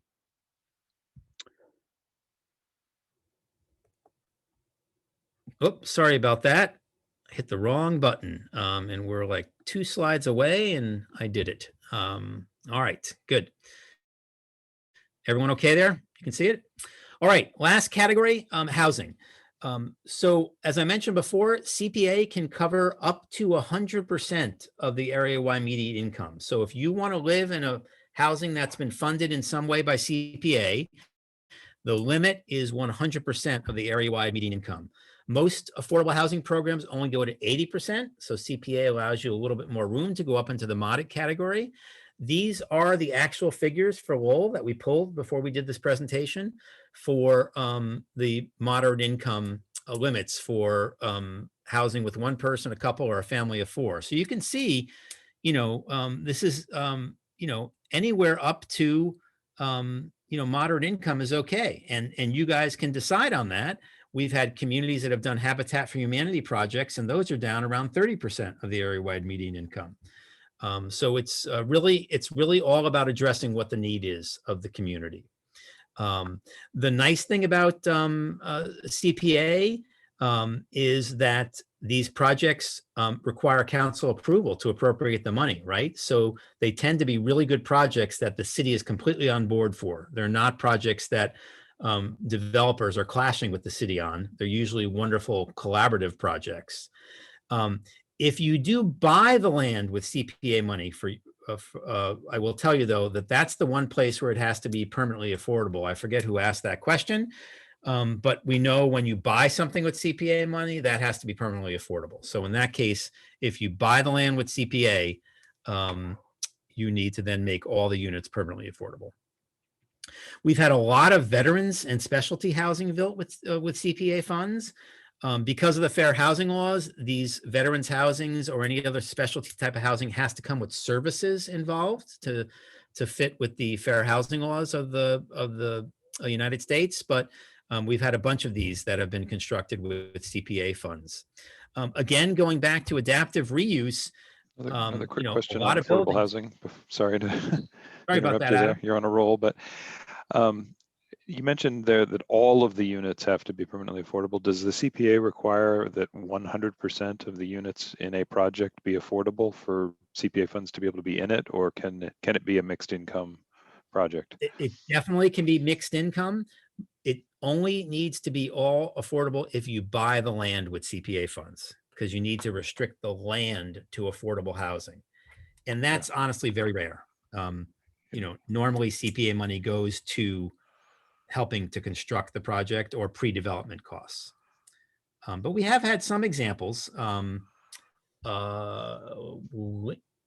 or Carlisle purchased some funding with CPA funds, and they built 100% affordable senior housing on that property. And it's run by a Community Development Corporation, a CDC. That answer that question for you? Yep. Thank you. That's helpful. Great. So the two that I'll point out on this page, in the top right corner, that's an old shovel factory in Easton, the Ames Shovel Factory, which at one point was the world's largest shovel factory around the turn of the century. When I say turn of the century, now I have to, say 2 turn of the centuries ago, right? 1900, not 2000. Abandoned for a long time, and now it's mixed use housing, actually. CPA affordable and mixed use. By the way, you said mixed income housing. Mixed income housing is okay. Mixed use housing is okay as well. Retail on the first floor paid by another funding source. Affordable housing on the second floor paid by CPA. So mixed use and mixed income are both okay, as long as you didn't buy the land with CPA funds. And in the bottom left, I love this project. This was an old nursing home that was closed and abandoned in downtown North Andover, and now it's been converted into affordable housing. I love the project in the top left, which is actually a historic building. It's an old historic printing factory in Lexington, and it was turned into 9 units of housing for folks that have traumatic brain injuries. And it's run by a nonprofit called Supportive Living Incorporated. This was such a successful project. They did the same thing up in Rockport with CPA money. They bought an inn that had closed and turned that into another home for folks with traumatic brain injury.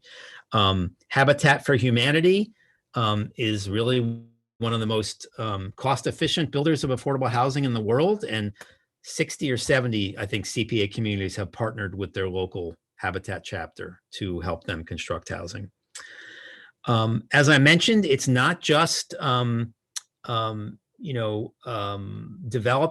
It can be nonprofits. It can be community development corporations. It can be people like Habitat. You can really get the whole community involved. In the bottom left is a home in Lincoln that was being constructed. And those are all the folks from the local technical high school who came to work on that, constructing that affordable housing unit in Lincoln. So that's what we have for you tonight. I'll make one final comment about our organization. We are a membership organization, so we'd love to continue to work with Lowell. We will help you get set up for the balance of FY21. Any questions you have, follow up. Dylan, I'll send a copy of this presentation, this PowerPoint, to you right afterwards, so you have the actual PowerPoint. And please call us with any follow-up questions. We're going to review some of the application materials. You already did the plan for Dylan. Once you have an administrative account next year, we ask communities to consider joining us. It is voluntary. You don't have to do it. But if you want to continue to work with us and have the trainings and the technical assistance and have us work on your behalf on Beacon Hill and that sort of thing, we'd love for you to join, and we'll send you an invitation during FY22. The annual dues, we have different categories. It's based on the size of your program. So I think the dues for Lowell will end up being about $3,500 based on the size of your local surcharge. We're very fortunate that about 99.9% of all the communities that have CPA have joined and felt that it was worthwhile to have a membership in the Community Preservation Coalition. So we hope you do, and it could come out of your administrative account. So once the City Council appropriates that money for FY22, then the CPC, just by a vote of the committee, can decide if they want to join or not. But for now, you don't have to worry about that. You don't have an administrative account available, and we'll talk to you next year about that in FY22, if that's something you guys want to do. So that's the sum of it. There's our technical assistance hotline for you. And Chase is the other person in the office who's our communications director. In the fall, we will be replacing Caitlin, who left us as our research and adoption outreach person. So we'll have a third person in the office later this year to help communities. And of course, we have our steering committee of 21 folks who are very active as well and help out our community. So we're here for you, and we really want to make your program really sing. So stay in touch and definitely feel free to take advantage of all the things we have to offer to help. So I'll turn it back to you, Adam. If there's any other questions, I'm happy to stay on board and answer them. I know we budgeted 2 hours and we're at 2 hours and 2 minutes. Sorry about that. We started 5 minutes late, so All right, there we go. 2 minutes early. So I brought it in 2 minutes early. There you go. There we go. So thank you so much. It was really wonderful. Do any of the members have any other questions? I actually have a really basic question. I think I know the answer, but I just want to make sure I understand it right. Yep.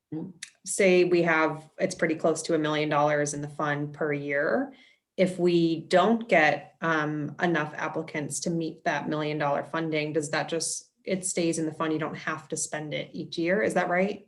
Absolutely. Yeah. And in fact, you didn't spend any of your FY20 and FY21 money. And the FY20 money is sitting in an account called the fund balance. When the city closes the books every year, there's only 4 accounts that carry forward. Your 3 reserve accounts, right? Yep. Your 10% reserve accounts, those keep growing if you don't use them. And then every other bit of money that's still around that hasn't been spent on a project drops into your fund balance. So I just wasn't sure if there was a minimum that had to be spent. And then Nope. on the flip side, if we wanted to say we get really great applications, and if we wanted to spend just about 3 years by 2021 and maybe 22, we could in theory spend all of that. Is that Correct. right? You will actually have 4 years worth of revenue for you, because you probably will be making your project appropriations sometime during FY22, right? Most communities do it in the spring. So you'll have everything in your fund balance. At that point, all your FY20 money will be in your fund balance. All your FY21 money will be in your fund balance. You'll have the current year, FY22, and then you can appropriate from FY23 as well. I mean, that's the way the city does it, right? When they're making a budget right now, they're deciding how to spend their FY23 money. I'm sorry, Right. FY22 money. So most CPCs, spend from next year's. They're in the spring. They're using next year's money to do projects. Right. Okay. Thank you. I just want to make sure I had that big part right. No problem. This was a great presentation. Thank you. Really helpful. I've done it before. I haven't trained all 187 communities. We didn't start doing trainings, I think, until 2007, a year after I came. But it is my favorite thing to do because, honestly, CPA can be pretty complicated. And we've only actually scratched the surface tonight, but 2 hours is a long time. So I appreciate you all sitting through it.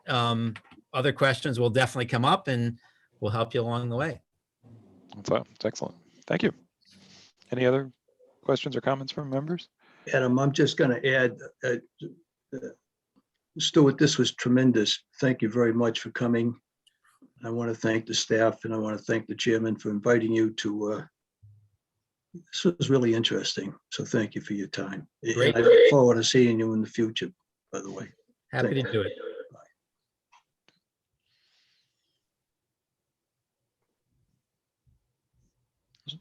Not hearing other comments. Again, thank you very much, Stuart. And thank you, Dylan, for helping set this up.